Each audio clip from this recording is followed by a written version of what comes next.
नमस्ते दोस्तों।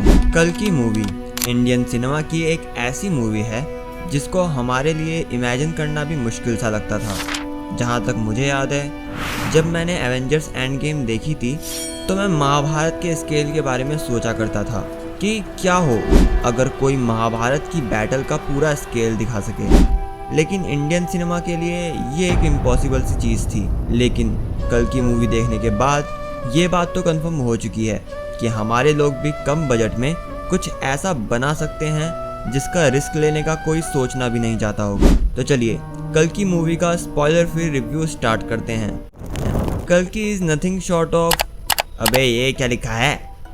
हाँ भाई, वो लोगों ने IMDb पर रिव्यू लिख रखे थे ना, तो वहीं से छाप दिया। हाँ वो तो ठीक है, लेकिन ये सब क्या है? लोगों ने एक दूसरे के रिव्यूज़ को क्यों चिपका रखा है? भाई साहब, इतना बड़ा स्कैम चल रहा है। मुझे नहीं पता ये कौन सा स्कैम चल रहा है। लोगों ने बिना फालतू में एक दूसरे के रिव्यूज़ को चिपका रखा है। तो चलिए ऐसे रहने देते हैं, ये तो चलता ही रहेगा इनका।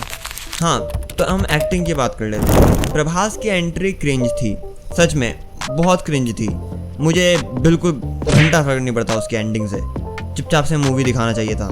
जोक्स मुझे अच्छे नहीं लगे, एक्सेप्ट वो जो बीच में कैमियो आता है उसके अलावा, जहाँ पर राजा मौली का कैमियो होता है, वही बता। अगर मैं इसकी सिनेमेटोग्राफी की बात करूँ, एक मिनट, सिनेमेटोग्राफी का मतलब क्या होता है?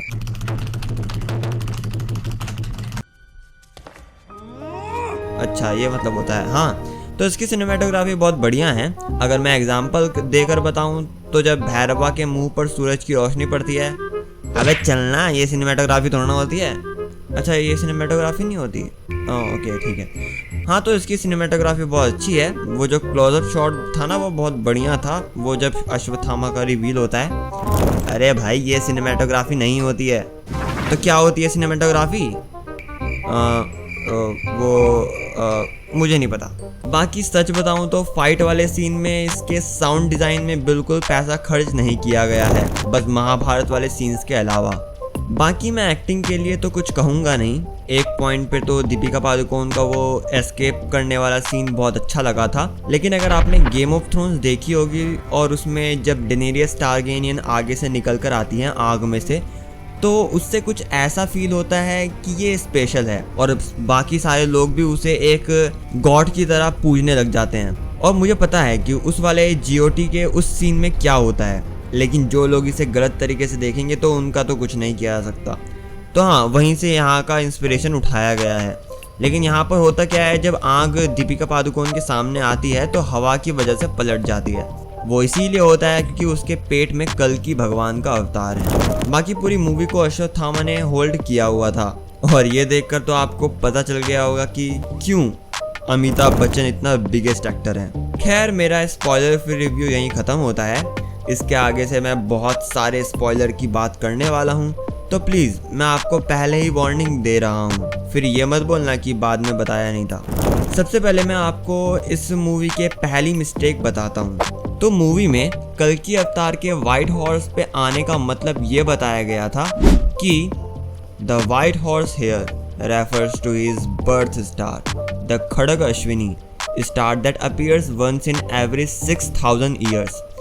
लेकिन जब मैंने गूगल पर इसका मतलब खोजने की कोशिश करी तो मुझे ऐसा कुछ नहीं मिला। जबकि रेडिट में बहुत लोग ये कह रहे थे कि यहाँ पर जिस वाइट हॉर्स की बात हो रही है उसका नाम देवदत्त होगा, और वहीं पर कुछ लोग इसे सिंबॉलिज्म बताकर शक्ति, पवित्रता और धर्म का प्रतीक बताते हैं।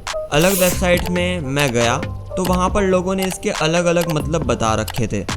तब मैंने AI का सहारा लेने का सोचा, तो मैं गया ChatGPT पर और उससे पूछा, ये कल्कि अवतार है, ज़रा ये बताओगे कि यहाँ पर वाइट हॉर्स किसके लिए रेफर किया गया है कल्कि पुराण के अनुसार? और इस ChatGPT ने वही कहा जो सब कह रहे थे। आप यहाँ पर इसका आंसर देख सकते हैं। इसने भी वही बाकी वेबसाइट से और रेडिट से इन्फॉर्मेशन निकाल कर मुझे दे दिया। फिर मैंने इससे वो बताया जो मूवी में कल्कि अवतार के वाइट हॉर्स के बारे में हमें बताया गया था।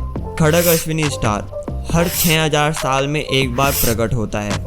ये स्टार कल्कि अवतार के जन्म के समय को दर्शाता है। इसका मतलब है कि कल्कि अवतार का जन्म तब होता है जब ये स्टार आकाश में दिखाई देते हैं और व्हाइट हॉर्स कल्कि के जन्म के स्टार को रेफर करता है। फिर इसने मुझे बताया कि ये कॉन्सेप्ट मिथोलॉजिकल और एस्ट्रोलॉजिकल रेफरेंस के मिक्स से बना हुआ लगता है, जो स्पेसिफिकली कल्कि पुराण या हिंदू मिथोलॉजी में डायरेक्टली नहीं मिलता, पर मॉडर्न इंटरप्रिटेशन या स्टोरीज में आ सकते हैं। सबसे पहले तो मुझे गुस्सा आया क्योंकि इसने मिथोलॉजी बोला, क्योंकि ये हमारी हिंदू मिथोलॉजी नहीं है यार, वो हमारी हिस्ट्री है। बट कोई बात नहीं, सह लेंगे। तो इसका मतलब मूवी में जो हमें बताया गया है वो नाग अश्विन ने खुद सोच कर लिखा है ताकि मूवी का प्लॉट क्लियर हो सके।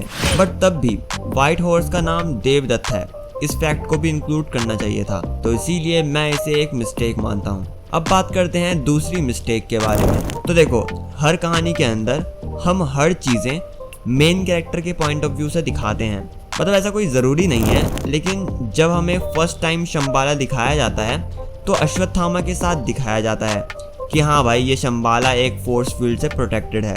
लेकिन फिर प्रभास का कैरेक्टर भी शंबाला में जाता है, तो मुझे ये था कि इनको भैरवा के पॉइंट ऑफ व्यू से पहली बार शंबाला को दिखाना चाहिए था, बट वो किसी और डायरेक्शन में गए। तीसरी मिस्टेक मुझे ये लगी कि जब दीपिका के कैरेक्टर सुमति को बचाने के लिए वो जो कपल होते हैं उनमें से एक लड़की मर जाती है सुमति को बचाने के लिए, तो जब शंबाला में सुमति आती है तो वो लड़का जिसने कुछ देर पहले सुमति की वजह से अपने लव जिससे मैरिज होने वाली थी उसको खो दिया था, उस कैरेक्टर का ग्रज दिखाया ही नहीं।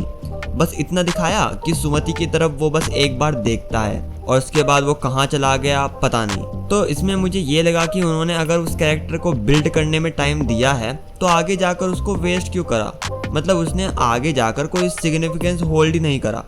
बाकी अगर इसका रीज़न मैं इमेजिन करूँ तो ये हो सकता है कि आपको क्लाइमेक्स उतना ग्रैंड नहीं बनाना था और आपको मेन कैरेक्टर पर फोकस करना था, इसीलिए आप बाकी एलिमेंट्स को इंक्लूड नहीं कर पाए।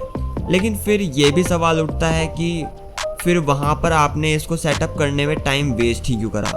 So that's the mistake. Fourth mistake बहुत ज़्यादा ऑब्वियस है, यही सेम गलती एक एनीमे ने भी करी थी जिसका नाम वन पीस है।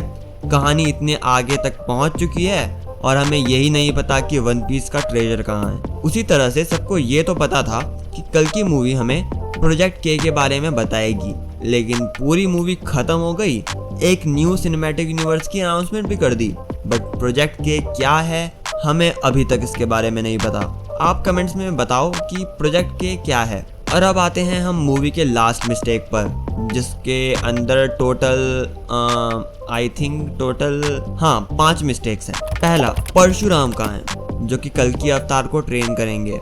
दूसरा, दुर्योधन कहाँ है। अगर कर्ण का कैरेक्टर रीइंकार्नेट हुआ है तो दुर्योधन ने तो सबसे बड़ा पाप किया है कर्ण के साथ, उसको दोस्त वाले बंधन से बांधकर, जिसके वजह से कर्ण को डेप्थ में रहना पड़ा। तीसरा, काकभुशुंडी कहाँ है जिन्होंने महाभारत को कितने बार देखा है वो मुझे बताने की जरूरत नहीं है, क्योंकि आप खुद सोच कर देखो, उन्होंने हर कलयुग का अंत देखा होगा और ऐसा भी हो सकता है कि वो नियति के साथ छेड़छाड़ नहीं कर सकते। फोर्थ, बजरंग बली कहाँ है। फिफ्थ, विभीषण कहाँ है। 2000 years later. और 100, मैं कहाँ हूँ।